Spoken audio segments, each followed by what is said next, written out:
Planète est un film d'animation, beaucoup en prise de vue réelle, mais les personnages principaux sont animés en 3D, qui raconte l'histoire de 4 graines de pissenlit qui s'échappent de la Terre après destruction par les humains, à la recherche d'un autre sol, d'une autre planète, d'un autre lieu, d'un autre territoire habitable et fertile. J'ai commencé par faire d'autres petites planètes, petites puisque c'est des courts-métrages. En 2008, la première planète s'appelait Planète A, où j'ai filmé la formation de cristaux de sel dans une nouvelle planète. Planète Z 2011, c'était une confrontation des champignons avec des végétaux, dans une nouvelle planète aussi. Planète Sigma, en 2014, c'était des énormes insectes qui rentraient dans ces planètes comme des Godzilla.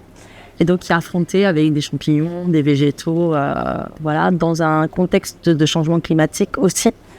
Et Planète Infinie, qui était un film en réalité virtuelle, 2017, où les spectateurs étaient submergés d'un monde un peu post-apocalyptique où il y avait des grands champignons qui poussaient autour de nous. Et puis on passait d'un écosystème à un autre écosystème. Donc j'avais déjà travaillé sur ces 4 planètes en explorant déjà des différentes techniques, comme la technique de time-lapse, l'hyper macro, l'hyper ralenti, que j'avais déjà travaillé. Et l'exercice de long métrage est apparu après ma 4e planète, où on a eu envie d'explorer ce monde, mais avec une histoire, avec de l'émotion surtout. La plupart des images sont en prise de vue réelle. Donc, on a inventé des machines qui peuvent photographier des phénomènes naturels, donc des time-lapse, avec 17 appareils photo dans un seul lieu fermé. Donc, on était en tournage en Bourgogne, dans un château qui nous a accueillis, où on avait installé une vingtaine de maquettes dans une orangerie. Donc pourquoi une orangerie? Puisqu'elle était orientée sud et la lumière naturelle était bénéfique pour faire pousser des plantes. Et donc j'avais absolument besoin que ces plantes poussent dans une condition naturelle. Et donc avec un ingénieur, Olivier Labois, et mon chef opérateur, Elie Levé, on a inventé des box qui sont une sorte de prototype où je pouvais brancher 5 appareils photo, 5 flashs, un slider et un bras robot qui pouvaient faire des mouvements organiques dans un seul box pour pouvoir faire des time-lapse synchronisés, mais décalés pour ne pas que les photos tombent en même temps. Et en même temps, pendant la prise de vue, il fallait que la lumière de jour soit occultée pour que tout soit filmé en flash, en lumière artificielle, pour ne pas que ça soit pollué dans le temps, puisque les prises de vue parfois duraient 3 semaines, même voire 1 mois. Donc il ne fallait pas qu'on sente les variations de lumière. Et on avait inventé un rideau qui se fermait automatiquement juste avant la prise de vue, pendant 1 seconde, pour qu'après il laisse transpercer la lumière de jour comme prévu. Après, à côté de cette orangerie, on avait un studio de tournage où on filmait tous les effets spéciaux plateaux, donc des explosions, de l'eau, des tsunamis, des choses comme ça. Avec la caméra fantôme, donc c'est du hyper ralenti. Donc on filmait soit 1000, soit 2000 images secondes. Toutes les images du film, c'est une sorte de collage. C'est-à-dire qu'on filme 5 éléments différents de la nature et on les rassemble dans une seule image. Donc on fait du compositing. Et pour ce faire, il fallait pas qu'on ait des flous optiques, donc des flous macro. Donc pour ça, il faut fermer le diaph. Et plus on fermait, mieux c'est. Mais plus on fermait, plus on avait besoin de lumière. Donc avec mon chef opérateur, on avait surtout lui, qui avait bricolé toute son optique pour pouvoir fermer à 120 et mettre beaucoup de lumière.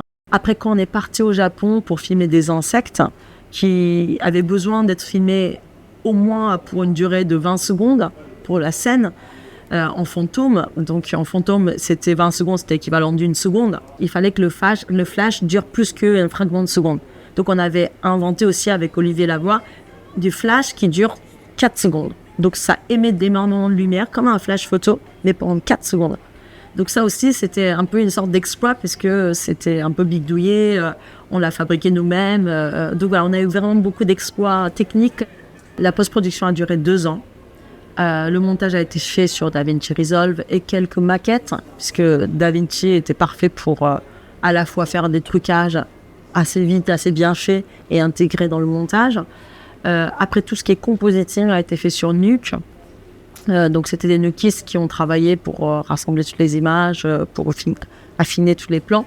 En moyenne, chaque plan a au moins 5 couches avec le plate, la base de décor qu'on filme qui est sur un fond bleu, qu'on enlève et qu'on met un autre fond. On met les éléments par-dessus, on met les personnages en 3D par-dessus, puis on met quelques effets spéciaux, la brume, de l'eau, de la pluie par-dessus. Et donc, il y a au moins 5 couches par plan. On peut dire ça, il faut compter au moins 3-4 jours pour finir un plan, si tout se passe bien. Ce qui n'est pas toujours le cas. Il y a des plans qui sont très vite parce qu'il n'y a pas beaucoup de compositing. Il y a des plans, ça nous a vraiment pris beaucoup de temps. 2 semaines, 3 semaines pour un seul plan. Dans le film, au-delà de mon travail de la réalisation, donc j'ai participé aussi à l'écriture. Donc c'est avec Alain Lérac, mon co-scénariste. On a écrit conjointement pendant 2 années pour construire cette histoire.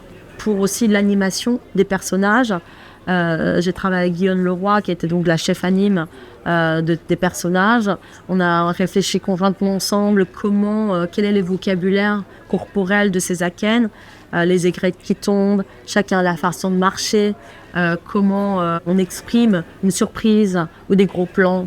J'ai fait bien sûr tout le storyboard, le cutting avant le tournage, aidé par mon chef monteur Michel Kloschendler, qui est pareil, a essayé d'amener beaucoup d'émotions dans le film, des gros plans, des contextualisations, des plans larges. Donc on a travaillé pendant presque 1 mois ensemble à découper tout le film. Et après, j'ai dessiné tout le storyboard pour préparer le tournage. Je filme beaucoup moi-même aussi toute seule. Donc le macro et le timelapse, c'était un peu ma spécialité grâce à mes courts-métrages. Donc j'ai apporté beaucoup avec mon chef opérateur. On a travaillé aussi beaucoup ensemble. Et puis bien sûr, je monte beaucoup mes films, mes autres films, les documentaires. Donc à chaque fin de tournage, je montais déjà les séquences pour déjà faire une pré-maquette, un ours. Et puis je fais un peu de compositing moi-même. Donc voilà, pour parler avec les graphistes, j'ai fait déjà une pré-maquette de compositing sur After Effects, sur DaVinci, pour expliquer un peu mes intentions d'échelle. Et je me suis mise aussi un peu à la 3D, puisqu'on a des supports 3D, donc pour expliquer les intentions surtout de Camap, c'est-à-dire que je voulais pas faire de la 3D, mais du mapping des photos qu'on a fait sur un volume 3D pour qu'on puisse avoir des relatifs, mais tout en ayant des vraies images. Donc voilà, je mets un peu la main dans les pattes pour pouvoir aussi être au plus clair de ce que je veux faire.